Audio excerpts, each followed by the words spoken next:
What's up, guys and gals? Welcome back to the Nerd Castle for the next episode of the Banner Saga 2. My name is Splattercat. We're in a bit of a tricky situation right now. We're in between a rock and a very, I don't know, deep fall, I guess. And so we've actually managed to levitate some stones to escape the dredge, but now, unfortunately, the wounded and elderly aren't making it, and so I think we're going to have to charge into the dredge. We're going to have to give it a go.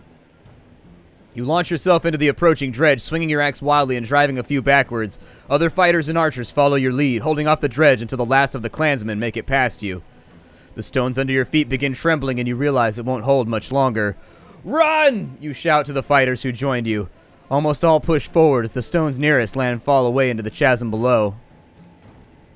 The chasm, sorry. Ooh, we got renown, that's good. Come on, we can't dally. Oh shit, they're falling. No! Those rocks are falling for us. I knew I was beautiful, but I didn't know this would happen. Never thought I'd live to see something like this. Legit. So legit. This is why I messes with wizards right here. This is why we bring the wizards along. Everybody's like, they don't trust that finger wiggling stuff until you need a miracle like this performed. We were about to die on that shield wall. Avon is growing visibly weaker. Meanwhile, many in the caravan are stunned by witnessing family members fall to their death. The effect is spreading.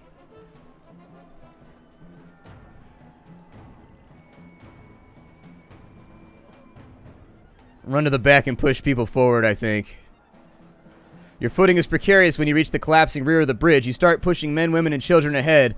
All those others follow your lead, but it is Clip, the Varl you picked up on the shoreline, who shoves a dozen teetering people forward at the cost of his own life.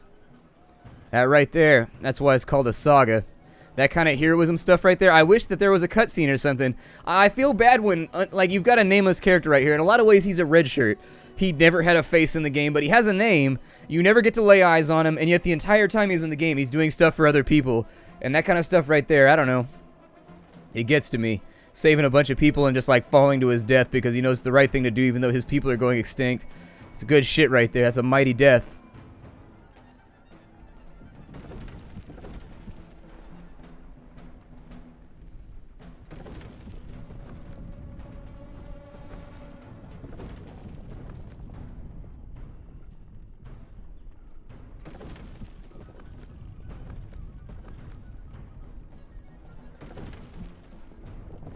It's kind of nerve-wracking, I'm not gonna lie. The stones behind the caravan are falling faster than the rising ones in the front. The rear clansmen are pushing forward in a panic. Bulwark shouts, "Knock some of those people over the edge before we all go down." People gasp and flee from him. "We are carrying too much," Ivor says. "We've got to get rid of something before the mender drops us all to the depths."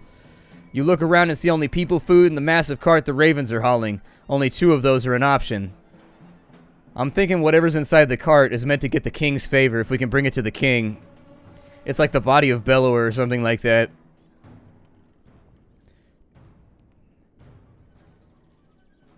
Man, we're gonna need the food, though.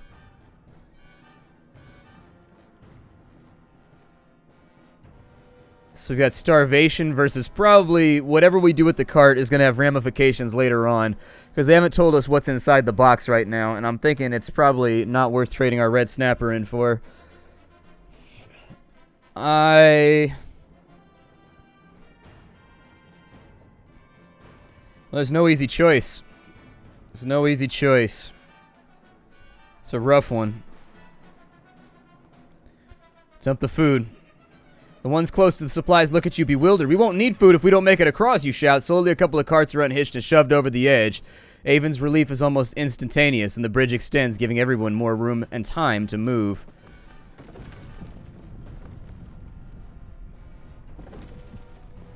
So we do have to take weight into account. Hopefully we get to a village on the opposite end.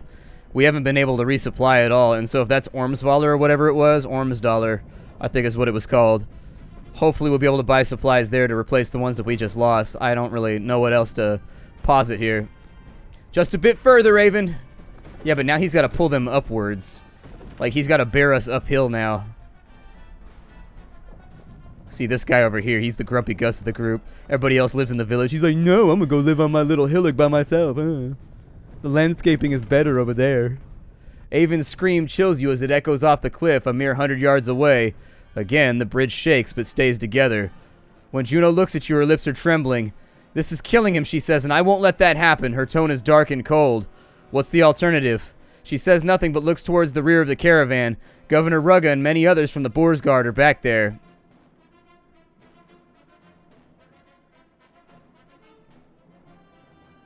Governor Rugga's a dick anyways. Get rid of him. The Valkid returns to Avon's side and soon screams erupt from behind you. You turn in time to see people falling away and Rugga pulled to safety by one of his guards. As the rest of the caravan pushes forward in fear, the governor glances at you with suspicion. That's unfortunate.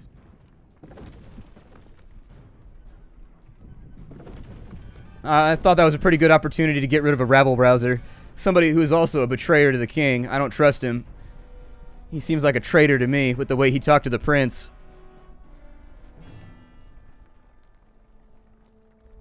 Oh man, there's nothing in Ormsvaller.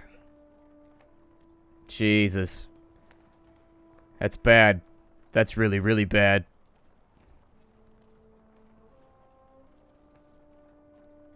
Watch your step. It's hard to believe we made it across that chasm. Now we find what's left of Ormsdaler. Once a great trade town at the fork of the Ormsa River. How many lives must have been lost here? Looks like a few buildings might have made it. Whatever caused the chasm completely destroyed this place.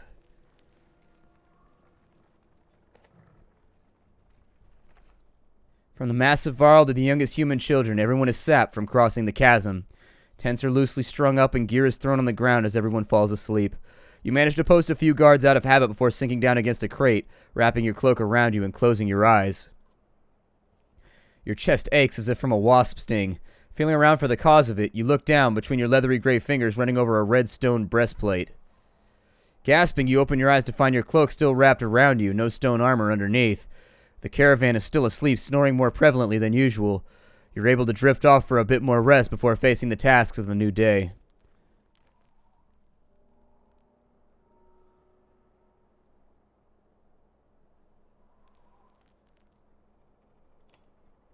I mean, I don't know what they want me to do. There hasn't been any chance to get any supplies, like, in 20 days. It's a rough one. I didn't think we used up that many supplies to make the barricade, which I think we probably could have maybe done without. And I thought we only lost 25 for throwing them off, and that's like 2 days, possibly. You make your way across the broken bones of the former trade town, curious as to what's inside the building, which is still intact. Structure groans as you enter it, and you hear yourself whispering, "This isn't worth it." After a quick survey of the room, two things stand out. A stone with strange etchings stretching on the broken mantle and footprints in the dust near a small door in the wall. A gust of wind blows up from the chasm and the whole building creaks. I know you're there. I'm here to help. A small door creaks open and a child looks at you. "Come here," you say. "This place isn't safe." Her red hair catches the light. "I'll let you," shout. "I can save you." You reach for the child, who is terrified by your appearance and words. She slams the door closed and the building shudders. Wooden planks around you snap and you barely have time to flee before a large section of the structure crumbles off the cliff. You sit in the dirt staring, emotions knotted in your throat. Ivor stands stoically by Avon's pallet, watching the mender's breathing. It took a lot out of him. Out of everybody. No doubt, a lot of families lost family members out there. So why even follow me? I get people killed. I'm not doing this again. If you can't see the number of people out there still alive because of you, nothing I say is going to change that. With nothing to say, you look down at the resting mender. The spell weaving took a toll on him. He looks as bad as I do. Before Ivor can respond, Oddleif abruptly enters the room. "Good, you're here. It's the Ravens. They're trying to leave and some of our people want to go with them." "Why?" "We nearly went over a waterfall in ships and lost a lot of people following some Valka across floating rocks. I'm not saying any of that's your fault, but people are scared. If they've made up their minds to go, they'll leave whenever you're not looking. The Ravens have been hoarding supplies the whole time, and they're trying to take off with them. Juno and Hakon are trying to talk sense to Bolverk, so it's desperate. As you make your way to the door, you look at Ivor. Another Varl isn't going to help that situation. I'll stay here with the mender." Now stand down, or you'll be missing more than your horns. Stand down, you son of a yacht!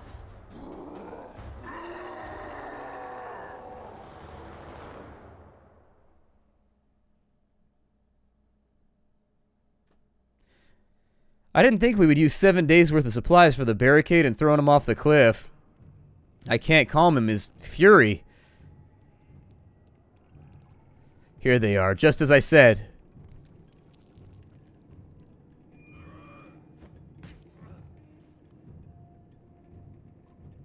Bolverk's lost his mind. Take him down.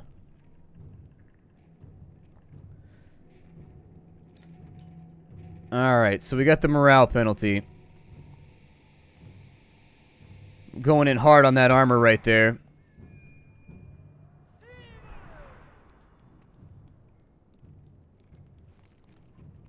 This'll get his attention.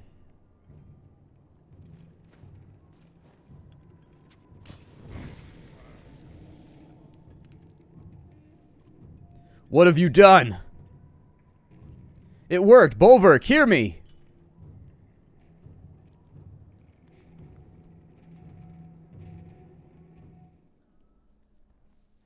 The clansmen chatter as Juno converses with a dazed Bolverk quietly. Hakon grabs your attention. Get ready for a very confusing conversation.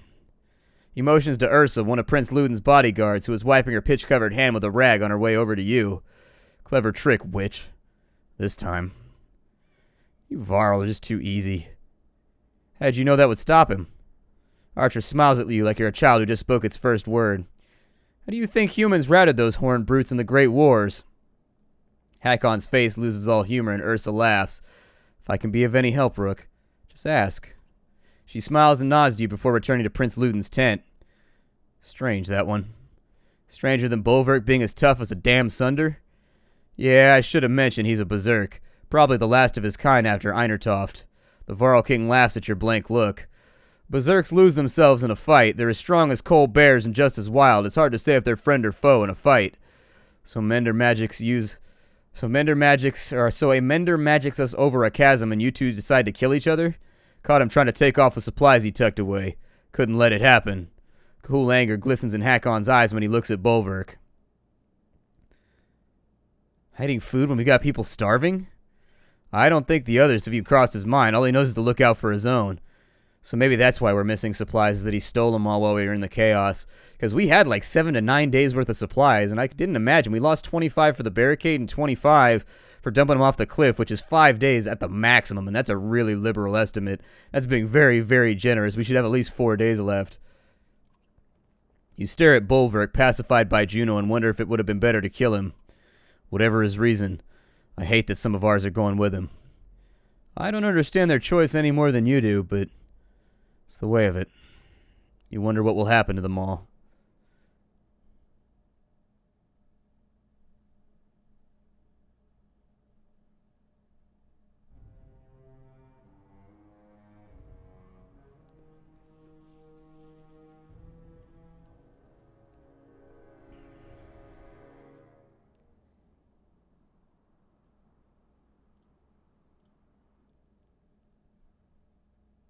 You glare at the clansmen and Varl settled among the ruins of Ormsdalr and feel the rumbling growl in your chest. Everyone will be ready to leave as soon as you start walking north. I won't fall for that stupid fire trick again. Folka ignores your comment. The new members from the other caravan will probably need a beating or two. Think it was stupid for me to challenge Hakon? It's not really my place to say. Since when has that ever stopped you? The Shield Maiden grins. We could have at least waited to hear their plans first, then decided.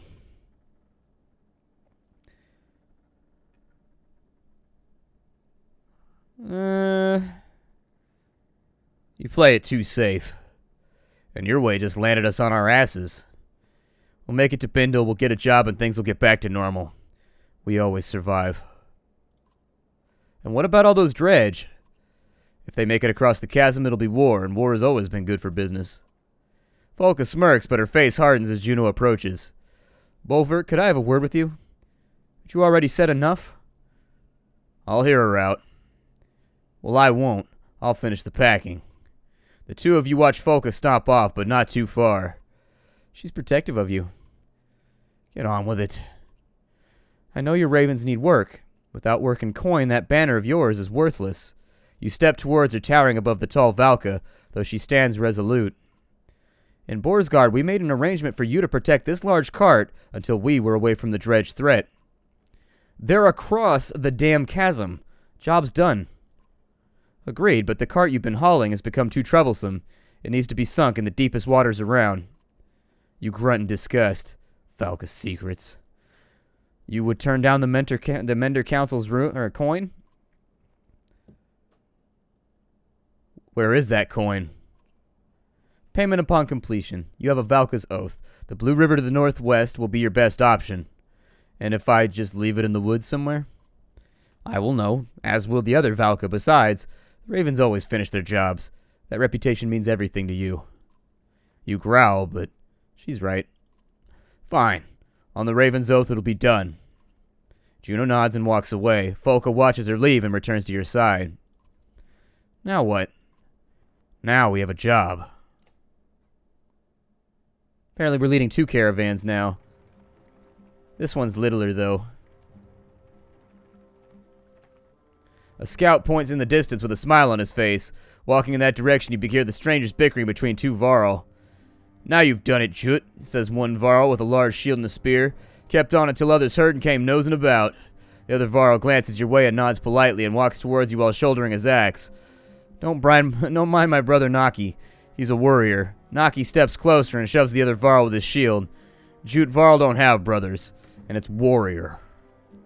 Falca looks at you with amusement and confusion. None of the other ravens seem to know how to react either.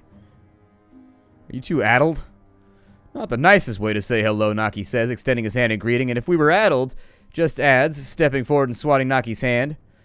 How would we even know it? Naki says, well, you wouldn't, Jute, but I'd know. The spectacle continues and most of the ravens are now laughing at the absurdity. I'm not sure what you're after, but we're not sharing food. Jute shakes his head. We're not after food, are we, Naki? Naki says, no, well, yes and no. Jute agrees, yes and no, that's right. We'd fight with you. Naki interrupts, for you, he means. Jute looks annoyed. Naki, we'd fight for food, but we'd fight with this lot. You can join if you'll shut up. Thank you, Naki says, but Jute slaps a hand over his brother's mouth. Several mercenaries snort, trying to hold back laughing. The 2 Varl smile like fools and fall in line.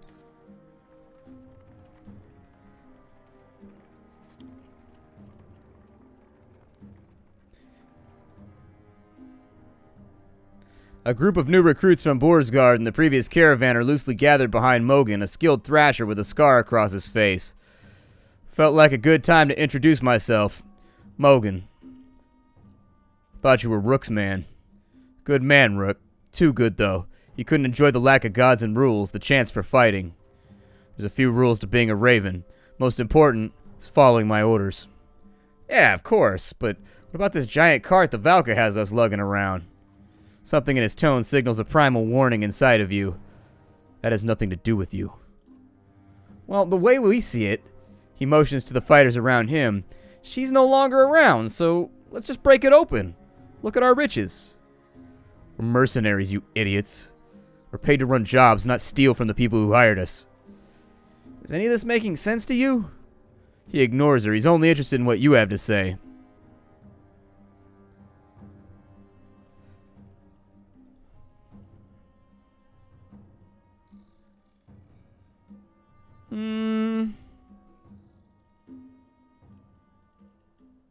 She said that we had to throw it into the river. She didn't say we couldn't look inside of it first and then throw it in the river.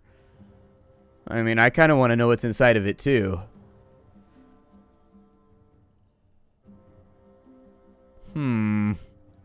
Although, I get the feeling that it's some kind of Valka doomsday device that they need deployed in a certain area to stop the dredge. Maybe opening it isn't the best of ideas. I'm a little paranoid here too. Back away or I kill you in front of your friends. Nervous glances bounce between Mogan's posse. A couple of fighters step away, followed by a few more. Pathetic. Not a bad test to see what your new recruits are made of, right?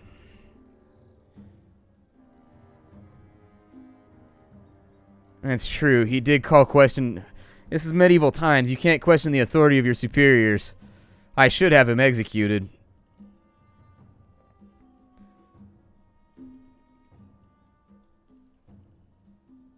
But I've got history with Mogan. Challenge me again and you're dead. Just keep us busy in all this chaos and you won't have to worry about me again.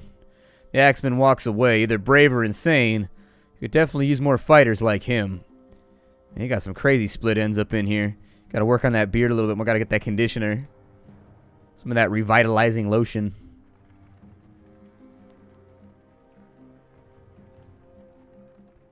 Are we going to make the camp? A commotion draws your attention to the nearby woods. You're surprised to see a small group of dredge, some of which you've never seen before, engaging one of the new recruits from Borsgard. How'd those faint slags get here, you ask, although no one has an answer. The tattooed fighter is noticeably drunk, but he lobs 2 black axes in quick succession at an approaching scourge. The axes find their mark, shattering stone armor. Let's help him. You draw your axes and rush in, surprising all the combatants. He's got badass sideburns. I'm a sucker for sideburns. So we've got Folka. Sigbjorn. Who's Sigbjorn? Oh, really? Bercy came too. Okay. His name is Ollie. That's my cat's name, and he's a Hellraiser who destroys everything. So what does Spar do? He's got a... Okay. He's got a bow, so I guess he's our ranged option. Let's bring Mogan on this one. Mogan's not bad. Seems alright to me.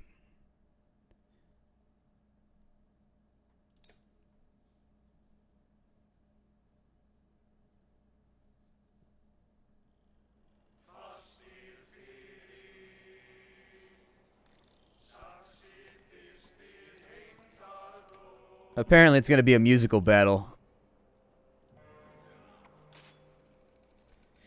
I'm doing this quick and dirty. We're going straight in. Nope, that's not what I wanted. I want you right there. Quick and dirty. Let's do this thing. We're getting to combat now. Like right now. This archer's got to go. Oh, look at that. He rages. That's kind of interesting. Oh, this guy's getting whooped on right now. What's his ability? What does he do? Axe Storm? Adds 1 armor to allies. Adjacent throw axes for strength damage until 1 is deflected. Okay, so does he throw him at point blank, or can he throw him from further away? I guess we'll test that theory.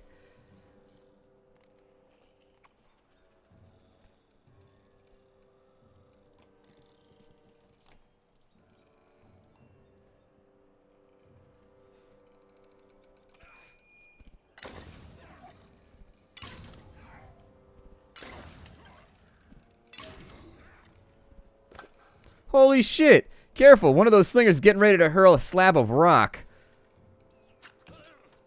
Oh shit. That took him out of combat with a quickness, didn't it? Alright, form up the line. Let's go. Champion, what does that do? Shield mate and adjacent allies take half damage from attacks. Wow, where were you when I needed you? Man, you're hella good. Apparently the Ravens got all the good fighters. Oh, goody, it bounced around, too. Yeah, that's a pushback, but it doesn't deal damage, so it doesn't really concern me that much. I need Comrade Big Boy over here going.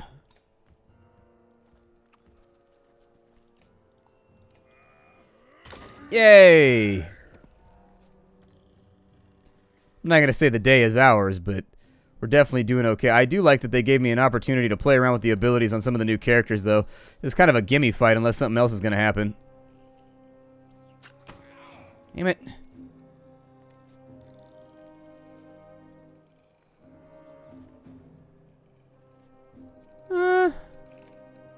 Let's keep trying to run him down, you and your weird little Robin Hood shoes. His ability is called Bloody Flail. I think it does a series of strikes, which randomly hits, yeah, it's like 3 attacks. He goes whap, whap, whap, and it randomly hits armor or their other stat, strength or whatever. Yeah, I'm getting kind of tired of this slinger business. I'm thinking it might be time to lay down some Daka on somebody. And you look like a good target. Yeah, Battle Rage. It looks like he damages himself, though. Interestingly enough.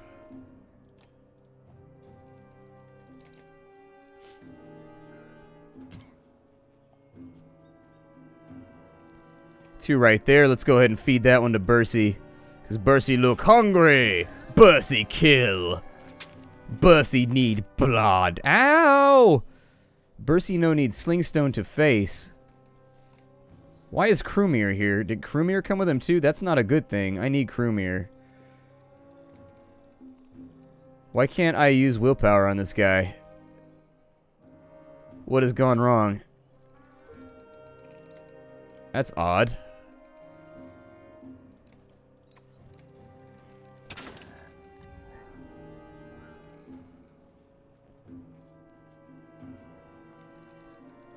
What's his ability? Insult. +1 to will of allies. Scout song of any ally who delivers a clearing. Okay. Insult forces the enemy back in initiative. That's actually pretty solidly decent. Do I have to do it from adjacency? No. Although, won't that just replace him with whatever's behind him? So let's say we get rid of him. Won't that just move him up to here? Because the game doesn't allow you to take 2 turns in a row, so it's kind of a question I'm not really so sure about.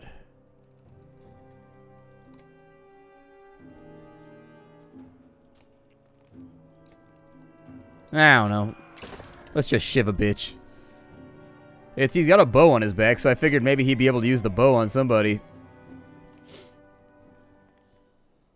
And here's what Bloody Flail looks like, in case you were wondering.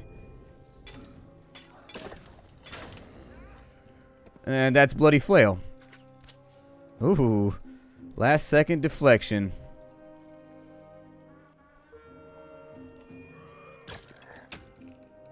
Oh, shit. Well, that's not good. So it looks like he can hit allies with it, too. That's okay. It's troublesome, and it's not like my favorite thing to ever happen, but, whatever.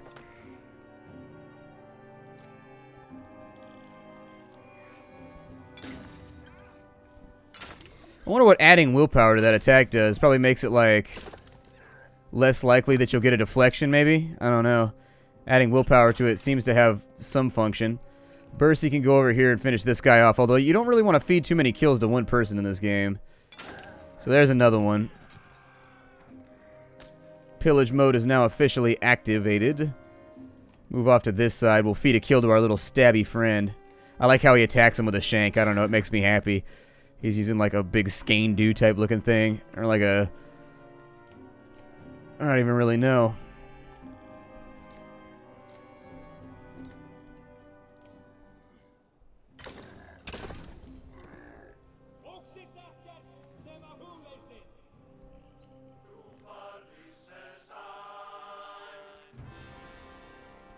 The foes lying dead at your feet would regret ever crossing your path if they were still alive. Folk is up. Bulwark is up. Renown is also kind of up. That was not the most valuable battle, especially for taking... Recovering his axe as the mercenary gives you a lazy grin. That was, well, I appreciate the help. You need a drink? Where'd you learn to throw like that? Taught myself. Too many close calls face to face. Seems to soften people up a bit when I do it right. Then do it right. Name's Ollie, if you were interested. Grew up in Boers. You walk off, but give Folka a quick look, letting her know you're impressed by Ollie's throwing. Some of our heroes are injured and need to rest in camp. Ravens in the air as ravens approach. Ollie says with a slur. Is that a good sign? The small village ahead looks well fortified with a few bodies outside the fences being picked clean by the birds. Your caravan moves closer but stays out of arrow range. Whoever's in there wants to be left alone, but it could be our best chance for supplies around here. Let's approach the village and state our needs. You grab the Raven banner and advance on the town, dodging a warning arrow. We need supplies, you shout. You know who we are and who I am. A few moments pass, several more arrows zip past you, one grazing your shoulder near an old scar. Yeah, let's kill him. We need supplies. The ravens pick up the song, crooning harmonies which unsettle the villagers as you all rush the barricades in a solid wall of shields and fury. We're out of time for the day. This is Banner Saga 2. I will see you all in future episodes. Bye, everybody.